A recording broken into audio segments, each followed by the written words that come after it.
houbo un tempo, hai agora 100 anos, no que o eixo de Galicia culta, europea e universal pasaba pola cidade de Ourense. A Aurea de Ramón Otero Pedrallo, de Risco, de Cuevillas, de Castelao, de Losada Dieguez, de tantos outros. E así é como comeza esta homenaxe a esa xeración a que lle debemos o seu traballo en prol do recoñecemento da nosa identidade.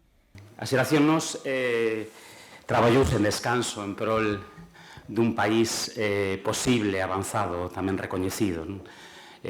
Foi esta xeración a que axudou a construir, foron ademais persoas vitais para axudar a construir a modernidade de Galicia, dos que tamén herdamos as súas inquedanzas, o seu amor pola terra, tamén os seus soños, dos que aprendemos que a cultura é imprescindible para avanzar e que tamén é imprescindible para a nosa mellora, da nosa convivencia, do noso futuro, do noso progreso. Cunha edición de luxo na que as ilustracións correron a cargo do artista ourensá Baldomero Moreiras. Este 4 libros achéganos a Castelao, Risco, Otero Pedrallo e Cuevillas.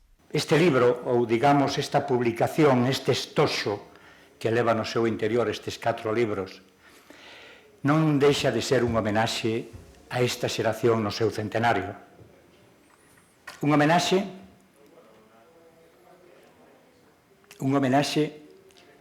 feito con moito amor, con moita pasión, feito tamén con esa admiración por estes homes que souperon poñer a Galicia, dicía fai todavía un par de días, souperon poñer a Galicia no mapa de Fontán.